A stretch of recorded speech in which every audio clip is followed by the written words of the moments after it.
we've got plenty of people writing in about Celtic, guys. We should maybe talk about that game as well.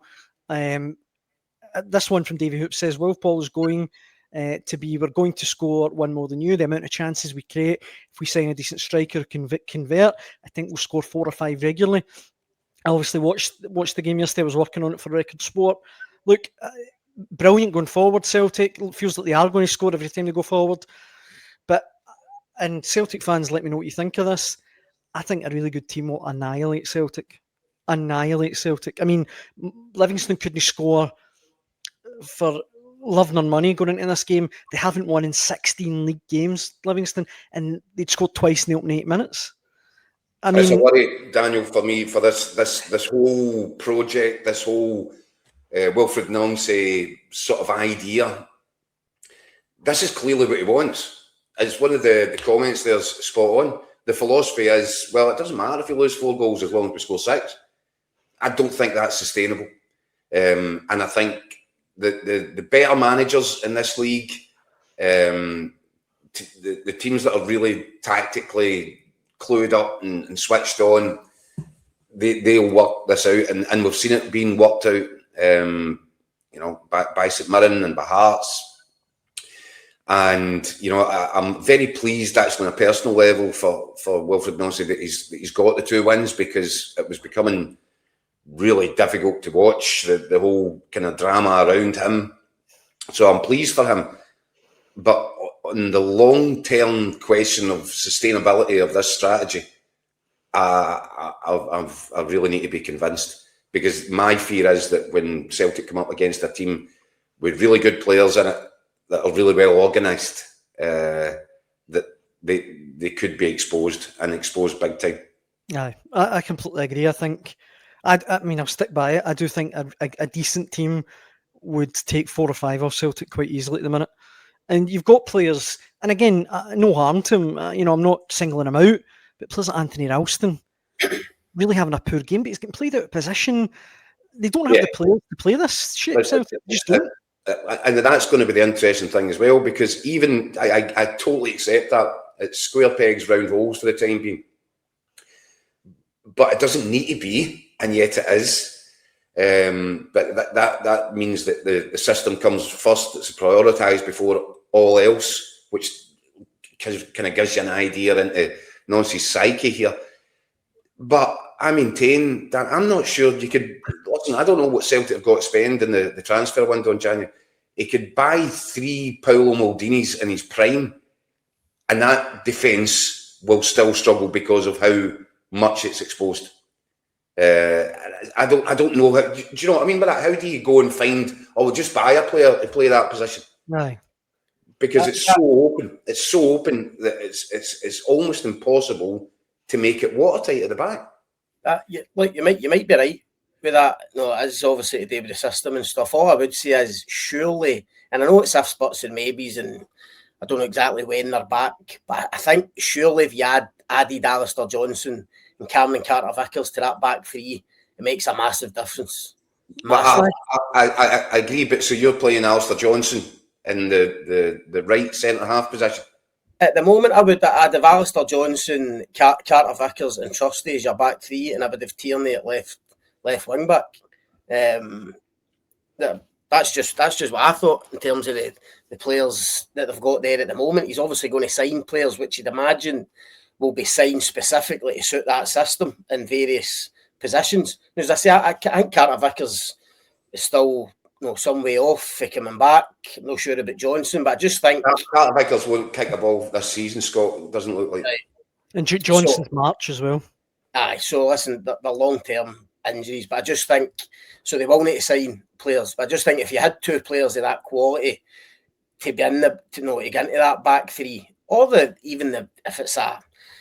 you want to play Johnson at wing back, for instance, on another set, I just think they would add so much to it. But you're right, I mean, I only seen the highlights at the weekend. With the defending for the 2 Livingston goals is woeful, really poor. So you'd imagine better teams will expose that even more.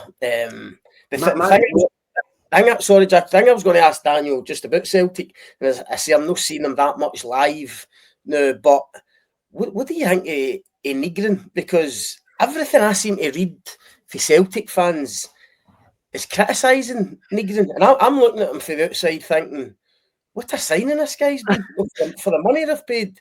What's that? 12 goals for? Is that 12 goals for midfield? He's got 11 now in all competitions. And I agree with you. He's a really weird player because that's a brilliant return for whatever it was, 1.8 million. And I think he is one player that in this Nancy system, you know, the sort of 2 number 10s off the striker, I think he fits in really well. And you saw that yesterday. He's got a great habit of popping up into the box and getting on the end of things. As well as scoring 11 goals, in the games I've seen, he's missed a lot of chances as well. Aye. He must be getting on the end of things so many times, which I think for a midfielder in the modern game, I mean, it's pretty rare to get somebody like that. I mean, look, I'm looking at Rangers, obviously I see a lot more of them, and I'm looking at your Barons and Raskins and Diamondis and all that. I mean, they don't get anywhere near the chances or get into the positions that Nygren gets into. I'm just intrigued because I say the Celtic fans only seem to be having him, which for a goal-scoring midfielder in his first year at the club, for the money they've paid for him, I think's a bit bizarre. I'm not really sure what the gripe is with Nygren.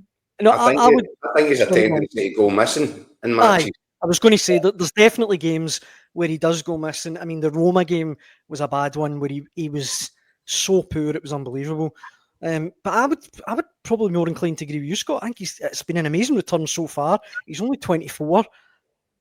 I mean, I think he's been a really good signing. But if Celtic fans are watching, they can let us know their thoughts. I think as well, Dan, as Scott said, that he does miss a lot of chances. Now, I'm okay with that, by the way. If as Scott says, if you're a midfield player and if you're getting yourself into these positions to get the chances as often as he does, then that's a big tick in the box whether or not you're scoring. But he's taken his fair share, you know, and some of his finishing's been exceptional. But I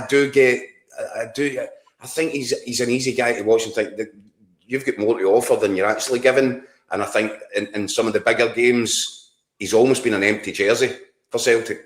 Yeah. But in this system, when it's just all based out all out attack, really, isn't it? In that system, he can make the runs into spaces. He's got great timing to be in the right place at the right time and arriving in the penalty box onto chances. So the more that Celtic are creating and they are throwing, you know, mud at the wall here in the kind of Nancy philosophy, it's just fly forward. So in that system, I think he could get a fair bit of joy. A difficult guy to pin down if you're playing against that as a centre midfield player, because he's just running off your shoulder all the time. Aye, definitely. Before we move on from yesterday's games, guys, I know we've talked about a 3-way title race, but who would you guys make as favourites as we sit here right now? And I get January's just round the corner. That will change a lot. But as we sit here right now, who's favourites? Scott? I think Celtic are favourites, Daniel. People might disagree with that. Obviously, Nancy's just in the door. The system is still in the kind of bedding in process. Obviously, there are clear deficiencies, as we've touched on defensively. But I just think with the experience they've got in that dressing room, you know, your Schmeichels, your Callum McGregors, your James Forrest, even the guys that are injured that we're talking about, your Alistair Johnson, Carter Vickers, people have been over the course, Kieran Tierney. I just think if they can hone it and they can get a couple of players in January, especially a striker, because that's where they're seriously lacking. They get Maida back, kind of back in the left, then I still make Celtic favourites. No, I wouldn't say that heavy odds on favourites because of the reasons that we've spoken about, but I just think in general Celtic would need to be favourites just because they've been a lot of these players have been over the course before.